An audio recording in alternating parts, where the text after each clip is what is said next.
Everything is personal right here.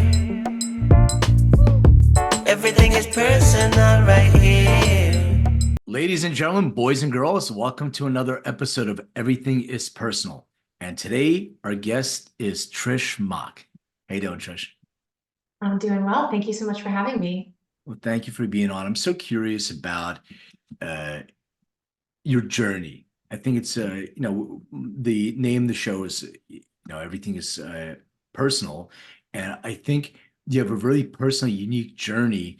And I want to share with people. Normally I don't ask this as a first question, but I think it's such a big part of what you're doing now. Uh, Maybe we can start with, where did you grow up? Sure. So I grew up in upstate New York, and I'm very far upstate. So a lot of people will say, "Oh, you must have gone to the city all the time." No, I did not. We're about 6.5 hour drive from the city. So we're close to Canada, and I'm setting the scene because I grew up in sort of a, suburbia setting. But when I was in college, my mom was remarried and moved out to this farm in a small town. And so that has been home every time I've gone home since college, the last like 15, 16 years. And it's a very, very special place. It is a medicinal herb farm. And my mother is a herbalist by trade. She practices traditional Chinese medicine. And so the place where I call home and the surroundings of that place play an enormous role in where I've ended up as an entrepreneur. So growing up, your parents were divorced, correct? And then your mom got remarried. Do you have siblings? I do. I have an older sister and I have a younger brother, so I'm the middle. So what was the transition? I'm just curious because, you're growing up in suburbia in upstate New York. I'm assuming like Buffalo, past Buffalo, close to Niagara kind of area uh, in there. But like you're in a suburban kind of household. Your parents get divorced. I'm divorced and I have a 20-year-old daughter. So I'm trying to see how reflective we can be to that moment. So there's a divorce, there's a change in your life. First of all, how does that affect you in terms of your relationship? And was your father still in the picture? Were you seeing him? Like how was that whole transition? Yeah, great questions. And I'm glad we're getting into this. I They started to get separated when I was still, um, I guess I was a senior in high school into freshman year of college, but high school was pretty tumultuous in my household. Um, and when they started getting divorced, all the way through to when they concluded their divorce, it was about, I don't know, 5 or 6 years that it took. It's very long, very drawn out, kind of nasty. And I have a friend, I'll never forget this. Her father is a divorce attorney in New York State. And she said to me, my dad said that your parents' divorce was one of the worst in New York State history, to the extent that other attorneys and law school students in New York State will study that case as a like cautionary tale. So just to give you an idea of like what that time was like, it wasn't the prettiest. I was certainly not at my best. And when I left for college, I went to a very big school. I started at Indiana University, Bloomington. It was too much. Like it was overstimulation. I was super depressed. I wasn't ready for it. And so I left after freshman year and I actually transferred to this teeny tiny community college in Central Virginia with the intent to go to James Madison University once I got my GPA back up. So I did that. I went to this tiny, and when I say tiny, I mean there were probably like 500 students in the middle of the Blue Ridge Mountains. And it was just one of those like real character building phases of my life. But yeah, it ended up getting me into JMU, and that's where I spent the rest of college and where I graduated from. But it was a rough few years there before we kind of got into the clearing. Uh, I mean, you went to college. Your siblings older, younger, or My sister's older, and the reason I wanted to go to that school is because she was already there.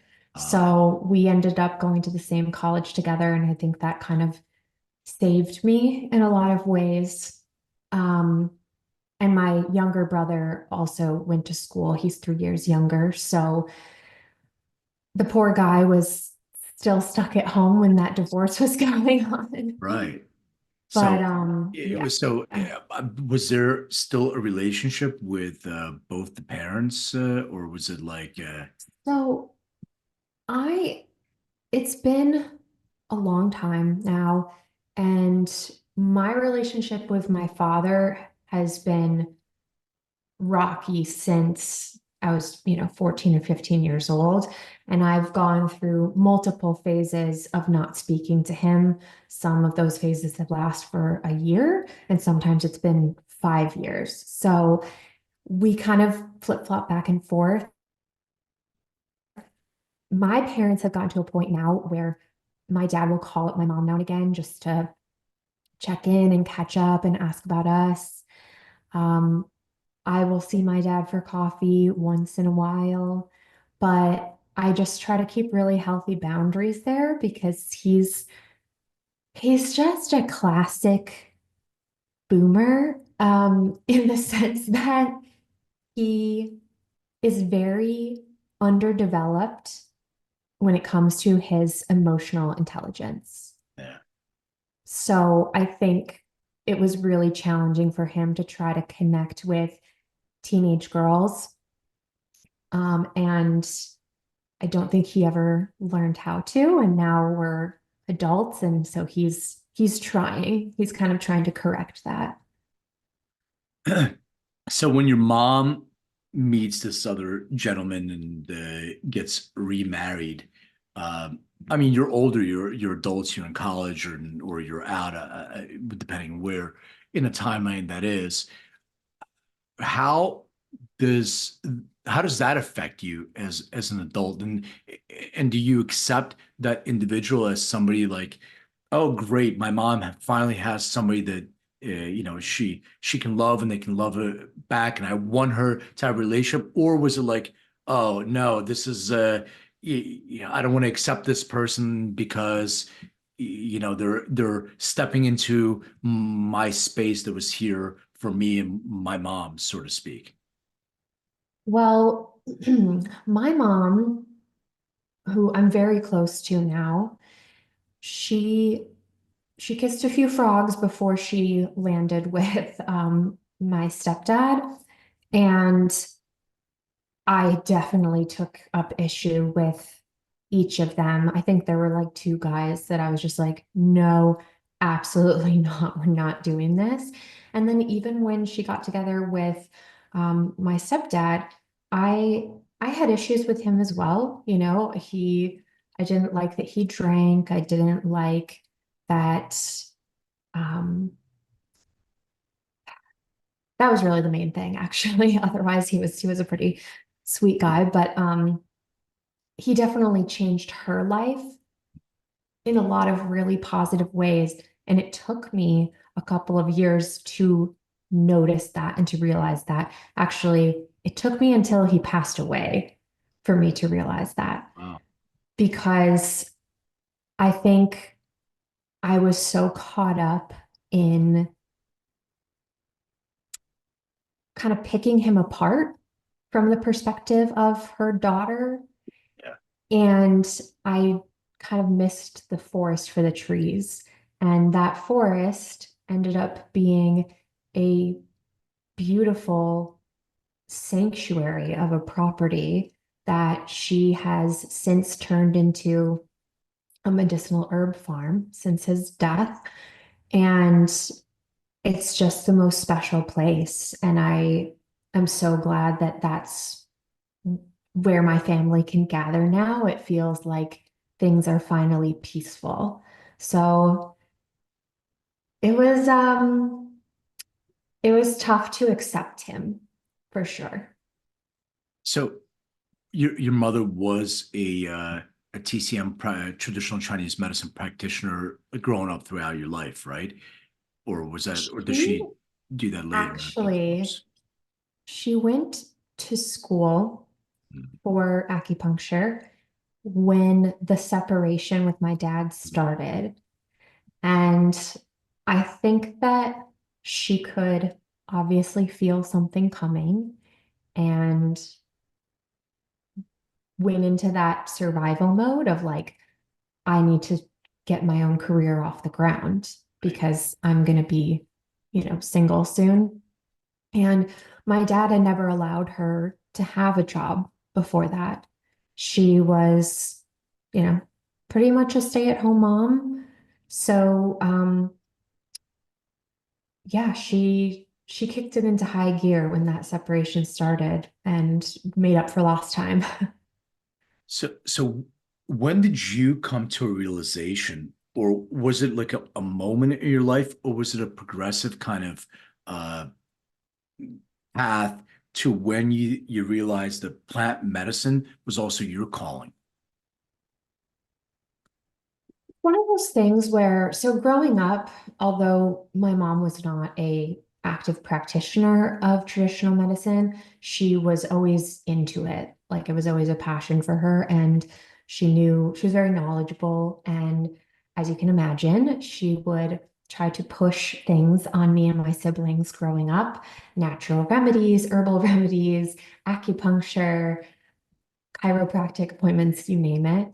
And we should have been grateful that she was doing that because a lot of kids don't get that kind of wellness care at home.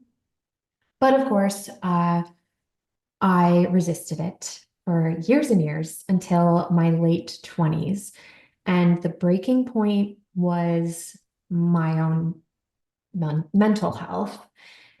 And I got the diagnosis that I was bipolar, and I was put on pharmaceuticals. And I think, like a lot of people, they probably experienced this where I was misdiagnosed for a while, then I was overprescribed, underprescribed, and just kind of had a hell of a time trying to dial in what was going to create some balance in my mind. And that's when I really turned to plant medicine and supplementing my pharmaceutical routine with herbal supplements. And it made all the difference in the world because I don't think everybody's brain chemistry is different, right? And everyone's going to respond differently. But for me, the pharmaceuticals were guardrails. Yeah. They were guardrails, but they were not enhancing my quality of life. And they were not enhancing or elevating the actual thoughts that were going through my head, and changing perspective. And that's something that medicinal plants and psychedelics, for that matter, do so well, is shifting perspective. So that was really the wake up call of like, okay, this has changed my life in a positive way. Perhaps there are other people that would benefit from this as well. So being diagnosed with bipolar, did that sort of give you, all right, now it makes sense what was going on all these years, and now I have a reason why things were like that? Or was it something to say, okay, well, that I can use as sort of my, I don't want to call it a crutch, but something. I'll ask the question this way, in myself. So I was diagnosed with attention deficit disorder when I was a kid. But they labeled me with a disorder and put me on pharmaceuticals. And I've since, dealt with many people, but that label of you have a disorder creates, and neural pathways that tell you there's something wrong with you. You have a disorder. And for me, it took me some time to get plant medicine, get rid of all the pharmaceuticals. I'm not advocating this for everybody. This is my own experience where I discovered that this is actually a superpower. It makes me unique. I can utilize it for different things in my life that gives me that ability to multitask like other people can't. So, in your experience, which kind of path was it? Or was it a combination of the two? It was a little bit of a combination. And it's funny that you said that you had a realization after some time that it was a superpower, because I just had that experience last summer. I went to go see a cranial sacral therapist, and she sat down with me at the beginning before we started the session and was asking me, these sorts of questions. And I told her about the bipolar diagnosis. I told her that I try to say, I have bipolar instead of I am bipolar. Uh, and she said exactly what you just said. She said, this is your superpower. She said, think about it. When you're in those manic phases, you are super extroverted, you are bubbly, you are out shaking hands, going to events, meeting people. Like, how beneficial is that to you, not just as a founder, but also as a social butterfly? You can make friends easily. Like, you are kind of on top of the world when you're in that phase. And you should use that to your advantage, obviously safely. You don't want to go too far. And then on the flip side, when you are in the more, let's say, suppressed, lower phase of the cycle, that's when you hone in on your creativity. You go internal a little bit. You write, you read, you rest, you recuperate, you meditate, right? You do all of these things that are a little bit more introverted and internalized. And then you can come back out again when the cycle goes back up and it's like you're a butterfly again. So it really changed my perspective on the cycle that I go through and how I can actually be proud of that, because I do think that it grants me a lot of characteristics and traits that somebody who does not have a diagnosis like this, they just don't possess those traits. Yeah, it's getting control over sort of riding the wave as it comes instead of getting hit by the wave because you don't know that it's coming and you can ride it more effectively. When you were, so I know you mentioned you rejected, some of the plant medicine that your mom was doing over the years of your life. When you got to a point where you started introducing plant medicine to subsidize your pharmaceutical, did your mom make any suggestions on what you should subsidize with, or was it something you did on your own? And what was it? What was your first sort of experience to kind of dial that in as this is my secret sauce that works for me? Yeah. So she did make some suggestions that I implemented, and I think they're pretty mainstream at this point, but things like ashwagandha and reishi, a lot of functional mushrooms. At that time, I was also dosing myself with LSD pretty regularly, which might sound intense, but I was microdosing it, and it's actually a really beautiful experience. It shifts perspective, it enhances colors and sounds and all of those things. So that was pretty formative at that time. And then the big one that came in was this plant called Kana. And Kana, for those of you who haven't heard of it, it's a succulent plant that's native to South Africa. I initially tried it in a capsule form. I just ordered them from Amazon, like you do, and gave it a whirl. But it's basically the main value proposition of Kana is that it enhances your mood in a way that is heart opening. So it creates these feelings of empathy and joy and optimism and gives you that little shift in your mindset where all of a sudden you start to see perhaps solutions and possibilities where previously you had seen, obstacles. So is that where you made the decision to start Good Psyche and start your brand, your business by and introducing some of those components into your products? You would think the path would be that Isn't it that that simple? It's always that straightforward. simple, right? But I at the time was really set on this idea that I was going to go into the beauty industry. At the time, I worked in tech and consulting, and I was at Deloitte and I was at Amazon, and I was miserable. And so I was just set on this idea of going into beauty. I went back and studied some aesthetics and medical aesthetics courses, got some certifications in those areas. And I was like, I'm going to start a skincare brand, and it'll be a medicinal plant-based skincare brand. And that was the whole concept. And of course, like most entrepreneurial concepts, they change and evolve. And I felt that it lacked the depth that I was looking for out of building and creating something.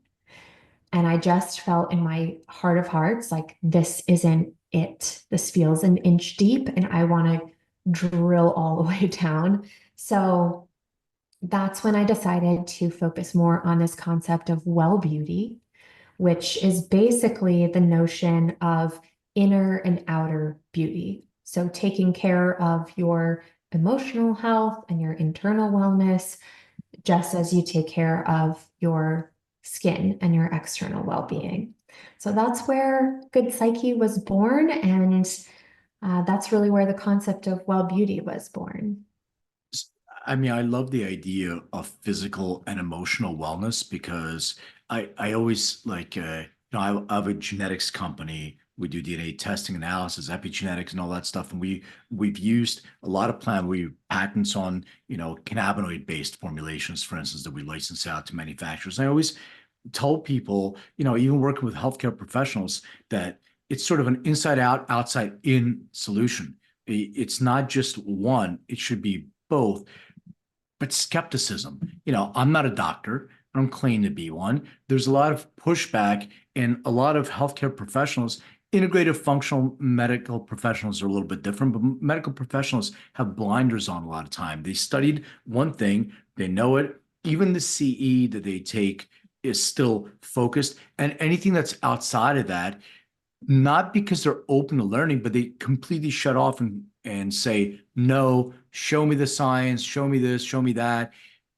But maybe it's their own fear or lack of wanting to learn more. So what's some of the pushback that you received from the community? Well, there's certainly been plenty of pushback and kind of eyebrows raised, but I do have to highlight one full circle moment that's kind of funny, which is that my dad is a doctor and he studies infectious diseases and neurovirology. And like most doctors, no offense, but he takes himself very seriously. And they kind of have a God complex. And to your point, I think that's why they maybe find it hard to like adopt new ways of practicing and ways of treating people. But anyways, as you can imagine, my dad was very resistant to my mom's passion for medicinal plants and herbs growing up. And I think he always kind of wrote it off and laughed it off and shrugged it off. And now, cut to many years later, he regularly goes on ayahuasca retreats and now will call my mom and be like, you have to hear about this experience that I had on this retreat, and this stuff really works. And I love taking X, Y, and Z plants. And so, I mean, she has the last laugh on this one because she's just like, good for you. It's amazing to me that, and I agree with you and concur. And I had a similar story. My parents, not being doctors, but they kicked me out of the house, try to have the cops arrest me, and now they take formulations to my, company manufacturers, and it totally shifted everything around. But uh, the mindset, I always find it fascinating because plant medicine has been around obviously for thousands of years. Pharmaceutical medicine is based on plant medicine that you can synthesize and replicate chemically so you can scale much quicker, so you don't have to go to the Amazon and try to get a plant and regrow it. Why would people who actually know the science behind it still push back on the source that a lot of the pharmaceuticals actually came from? Just because we didn't do an FDA clinical trial on that, and just because you did an FDA clinical trial doesn't mean it's efficacious for everybody. There's placebo, there's all kinds of effects. So I really find it fascinating. I'm glad that your father had that experience. How do we get more healthcare professionals to sort of experience this? Yeah, well, for one, my mom is out there doing the work because she will work with hospitals and she's on the board of hospitals and their integrative medicine teams. And so she helps to educate the, chief medical officer and chief of surgery and pull together all of these leaders within the hospitals to introduce them to other practitioners that they can pull in and supplement their treatments. So pulling in an acupuncturist, pulling in somebody who is able to prescribe herbal medications and supplements and understand their contraindications with the current drug regimen that they're on. But to your point, we call our drugs medicine and our medicine drugs. And I think that there's a little bit of a pride factor there when it comes to Western healthcare. They have been taught a certain way and that is the right way.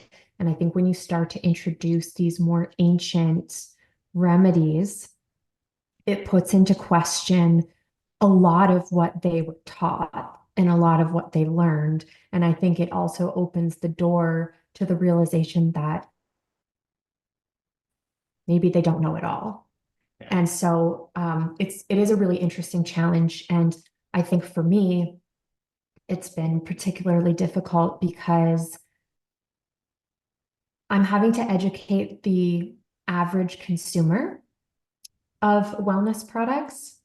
And so my audience is not necessarily medical in nature. They don't have kind of that background and the vocabulary, the medical vocabulary and the scientific vocabulary to be able to really put it together. And so I have been creative and come up with other ways to explain the benefits of these things. And I think just keeping it very simple is the best way to not make it scary. People are scared to try new things. They think that because of all the advertising, because of the, billion-dollar industry that billions, maybe trillions dollar industry that pharma is, they have programmed people to believe that that is safe, that they are safe, and that they're the safest choice to go with. And so I think it's a lot of reprogramming that we have to do now to show people like that's not your only option. Yeah, I mean, I couldn't agree with you more because I don't know where people got this brainwashing of drugs are safe. I don't really watch a lot of regular TV, but you're watching a football game or something like that. There's drug commercials over and over and over, and the side effects for something that you take for something you can probably use an herbal or worse than the condition that you're actually consuming that, drug for. So I just find it fascinating where people think that it's safe because you're reading, they're telling you what the side effects are. And that's not even taking contraindications into account. What if you're taking other medication? What if you're taking supplements and, one is an inducer, one is an inhibitor, like all these different things. So you're absolutely correct. I mean, we need to do, we all as a community of people who believe in traditional therapeutics need to do a better job educating, I think, the public first and having them be advocates so they can go to their healthcare professional and then have an intelligent conversation with them and maybe help to open their eyes in parallel also. When you created your first product, I'm assuming you created a product, you used it for yourself to try to enhance, your own psyche. How did you make a decision of these are the sort of the products that I'm going to go with first, and these are the the plants or mushrooms that this is what I'm going to include? Well, the very first product that came out were somewhat of a unintentional launch. I was looking for a product that I could release while the other two products were in development. Because if you're familiar with CPG at all, developing products takes a very long time. And our two inner and outer beauty products were in development for about a year and a half. And so during that time, I was like, okay, I'm gonna find something else that I can launch at a lower fidelity. And I was doing some research on medicinal plants, and I actually came across this one on my own, and it's called the blue lotus flower. It is an Egyptian water lily, and it is an incredible relaxant. And it also has a very commonly reported side effect of lucid dreaming.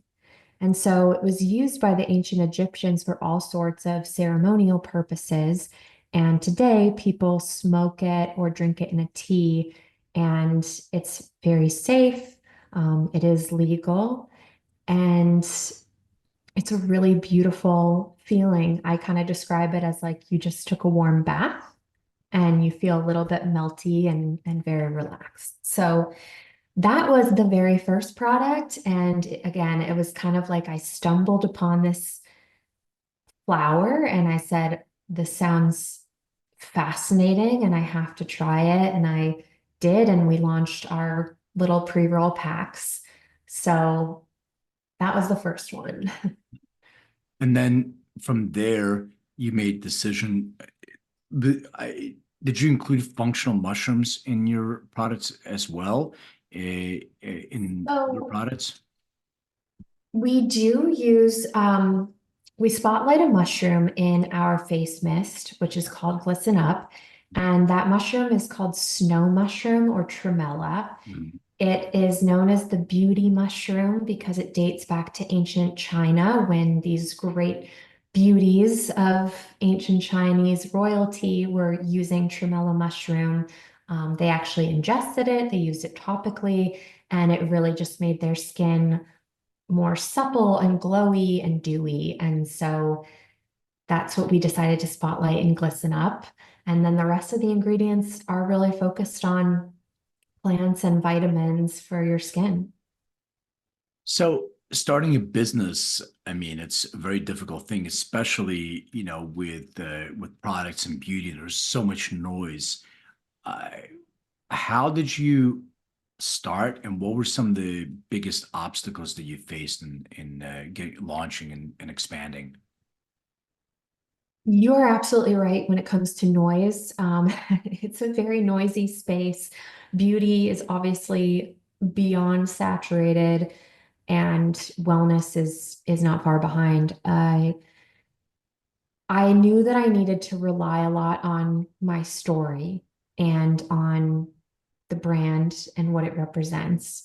And I don't just mean kind of our brand values and, things that we talk about, but really how the brand presents itself visually. I wanted it to be visually arresting and really make people look at it and go, wow, looks so elevated and also whimsical at the same time. So visual marketing is extremely important. But having come from tech, I didn't have any context in either beauty or wellness. I didn't know labs, manufacturers, packaging, suppliers, all of those pieces to the puzzle. I was going to have to dig up from scratch. And I started to do that.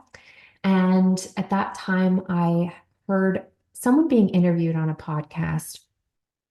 And he was talking about all of the services that his incubator offers. Mm. And he was talking about supply chain and operations and formulation and brand development.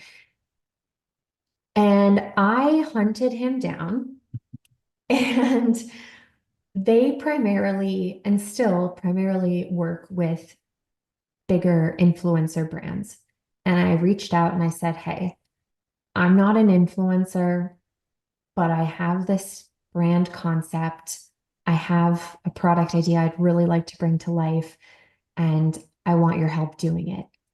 And they said, okay, let's hear about it. So I pitched them, and they ended up working with me and helping to lay a lot of that groundwork and infrastructure that you really need when you're launching a CPG brand, because that's what differentiates you from like just taking your brand and selling it at a farmer's market, right? And which love farmer's market brands, but if you're trying to scale and if you're really trying to create this whole experience of the brand that lives on multiple channels and multiple platforms, then you need some serious groundwork there. So they helped me a lot. They helped me in interviewing and finding the right formulators for the products, the right labs, setting up supply chain. I mean, I think if I had known all of the component pieces and the costs that went into building this brand from the start, I probably wouldn't have done it. So I think the level of naivete actually served me quite well. And we still work together to this day. It's been almost 3 years now that I've been working with them. Yeah, amazing. I completely agree with you where, and maybe some of your consulting background came into play of realizing they need some support in scaling, at least, SOPs, systems, all that stuff. I came from PwC, so similar kind of miserable background of wearing a suit and tie and awful but great education. I mean, as much as we complain about it now, working, 15 hours a day and all that stuff, it created some of that, education that you may have not had elsewhere. I definitely didn't get that in school. Um, how much of your own journey and like what you went through, how much is that part of the brand essence and how is it communicated to the world? It's a great question. I'll address something you said really quickly first, which is the irony that we would leave these lucrative careers working for, big four consulting firms or the Amazons of the world and say, like, I'm going to be an entrepreneur. I'm going to strike out on my own and I'm going to have freedom. And, here we are working longer and more hours than ever before. And I'm poorer than I've ever been. Right. So it's like you strike out on your own and you shoot for the moon. And at the end of the day, I always say to myself, my worst day with Good Psyche is still not as bad as my worst day at Amazon. Like that's how miserable I was there. So I just have to remind myself of that when I'm hitting those moments of like, I don't know if I can keep going. It's better. It is better for me. It's not for everyone, but it is better for me. Your other question, I think that in terms of the brand ethos, it is very much a representation of me and my personality. I write 100% of the copy for the products. Everything you see on the packaging, on the bottles, on our website, I wrote. And so it quite literally is my voice, the customer. And I think that was really important to me because I had seen a lot of brands that just felt sort of faceless, and they also felt empty, shallow. They were all just marketing claims and marketing language, but there was no humanity behind it that you could point to. And the story was like murky at best, and less than inspiring. And so I wanted to make sure that when I launched Good Psyche, I was going to be extremely authentic. And I think that we've done that pretty well. I I'm pretty I'm not your average wellness founder. I'm not a yogi. I'm not someone who's gone to Bali and done a month-long retreat. You're not going to find me in the jungles doing ayahuasca ceremonies. I don't live in Venice Beach. You know, I am, I represent a different persona than that. And I like to refer to Good Psyche as wellness for realists, because I'm not pitching you or presenting you with some magic bullet or something that's going to completely change your life. I'm still on pharmaceuticals. Like, I'm still using this stuff to supplement my own routine. But what I am presenting my customers with is the opportunity to potentially feel a little bit better every day. And I think that's what a lot of people are really craving, is just that like little bit of pep in their step, little shift in perspective, like we talked about.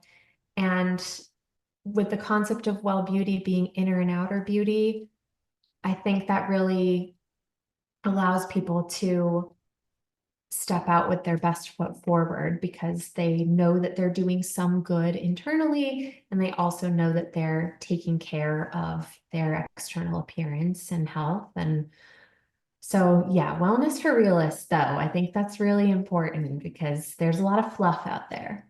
Yeah, there is. I live in LA, so when you mentioned Venice and you mentioned I mean, this is so maybe I'll even ask a question this way. You mentioned, microdosing LSD. You mentioned, ayahuasca retreats of your father had. I as I said, I living in LA, microdosing is sort of the new, instead of my glass of wine, I'll microdose psilocybin or something like that, and obviously, cannabis, gummies, and all that stuff, and now and ayahuasca and all these other things are going on. Uh,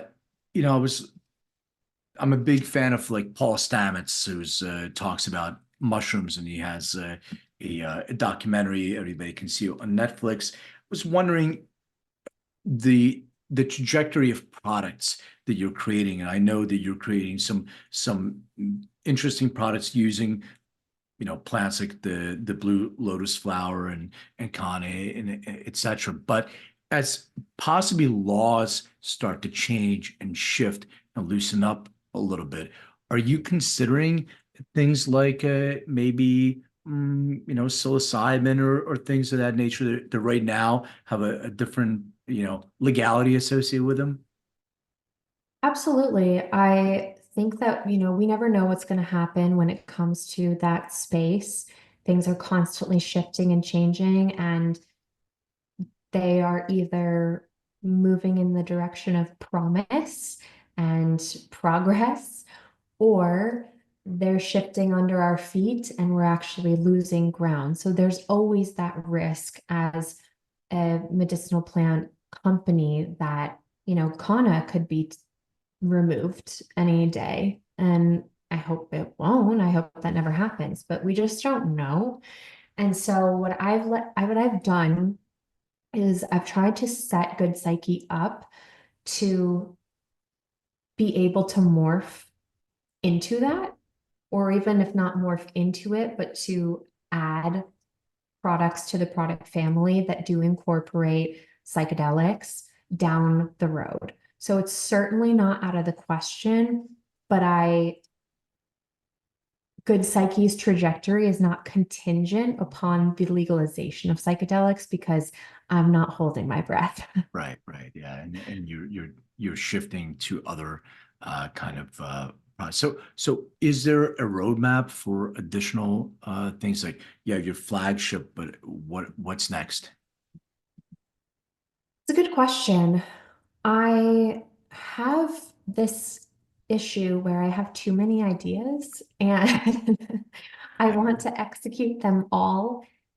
And so I'm sort of between things. I really like this concept of continuing the inner and outer beauty pathway. So launching another ingestible and topical duo that can be used synergistically. But I don't know that that's the answer. And I think I'm doing a lot of digging right now with my customers and doing some research to find out like what are they enjoying about the current product line and what would they like to see from the brand.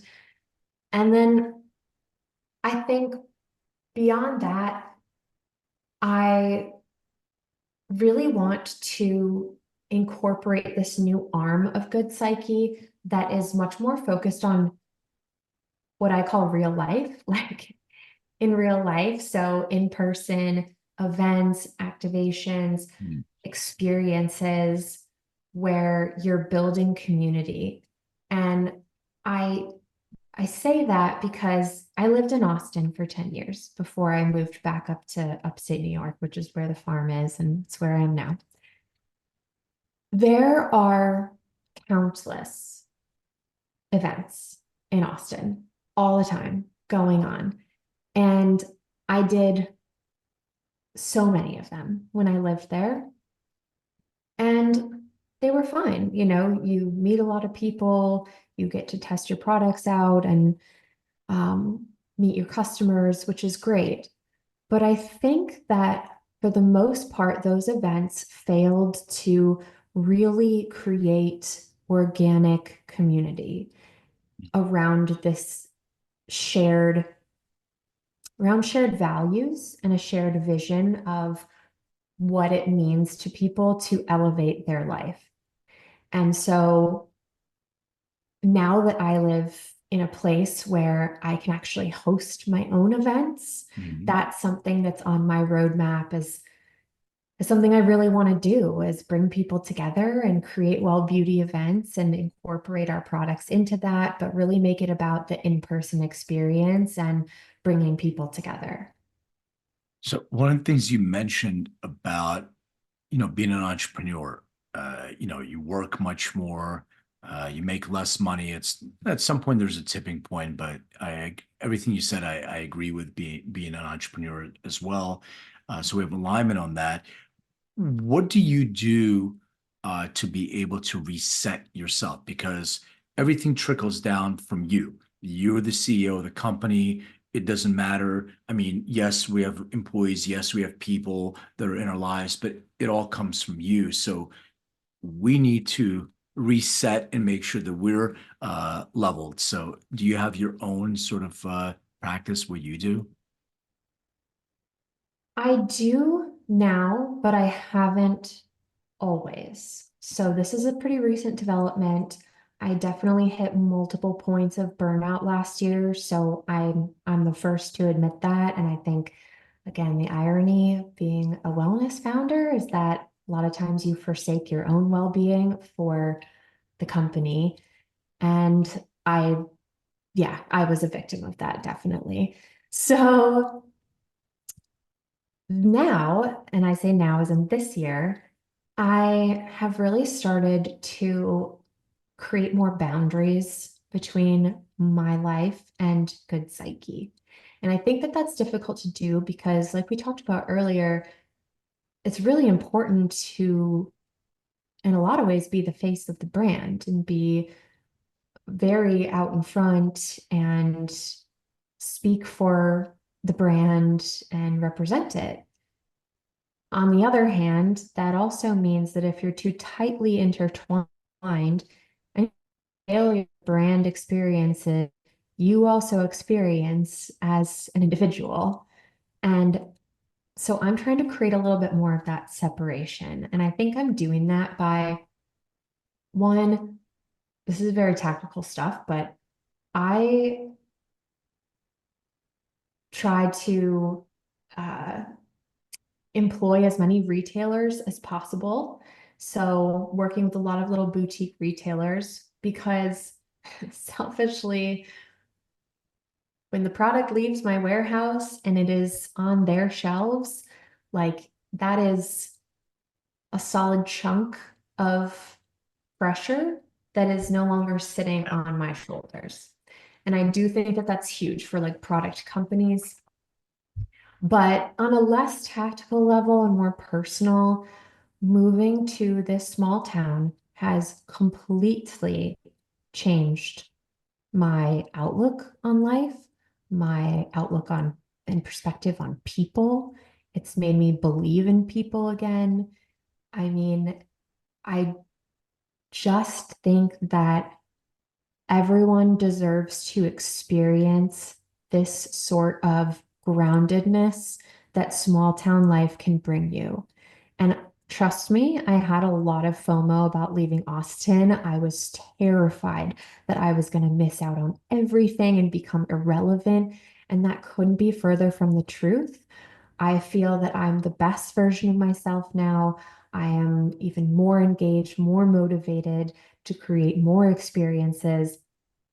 And I've also just been so pleasantly surprised at the reception by this community for Good Psyche.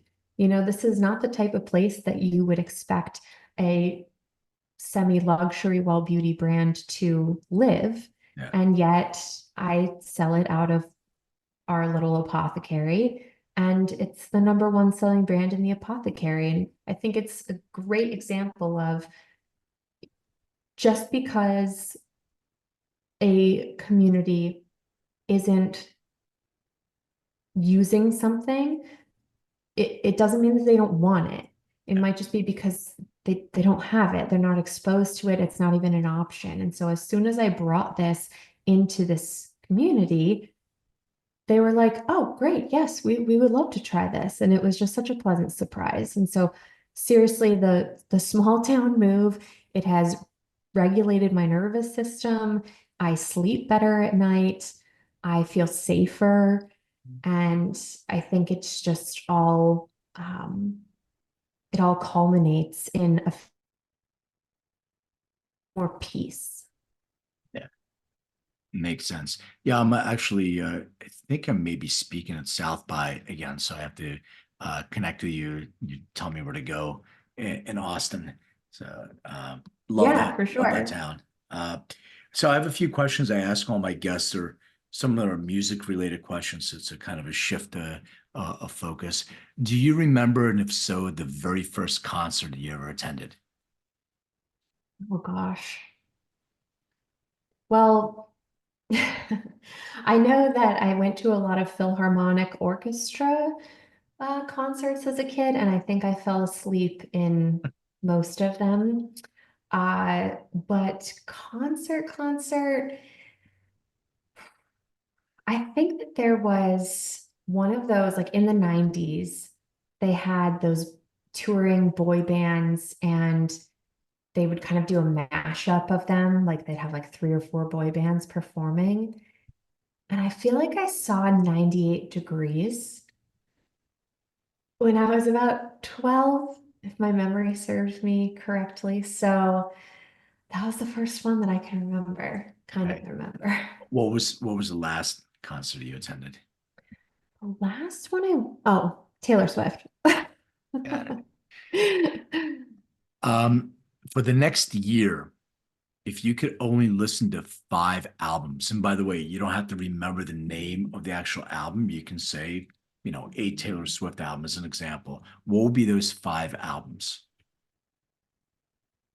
Well, they are all Taylor Swift albums. And they would be 1989, Lover, Reputation, Midnights, and Tortured Poets. You're the first one that actually had one artist for all your 5. That's pretty interesting. Yeah, it's something. It's definitely something. My family makes fun of me for it, but what can you do? Yeah, Taylor Swift on repeat. It's all right. So final question. Please describe what your room looked like growing up. Imagine a French provincial princess room. That's what it's like. It was like I had like one of those big beds with like the carved out headboards and this like fanciful footboard, and I had the matching dresser set and these built-in bookshelves that I used to climb on. And this like princess desk. It was just very girly, like extremely girly. And I had posters and like cutout magazine pictures all over my walls of horses and, you know, outfits, cutouts from Claire's catalog and things like that. So it No, was a really no, like magical no, place. like bands or musicians or anything, or TV No, movie I star was people. really into fashion Mm, when I was young, like young. mm. And I remember when I was 13, I actually asked, I might have even been 12, I asked my parents if they would send me to Milan to go to this fashion school. And they were like, "You're 12." So no. But I always think about that and I wonder how my life would have been different if I had moved to Italy to pursue that. But I'm happy where I am. So It's never too late. You never know. Um, yeah.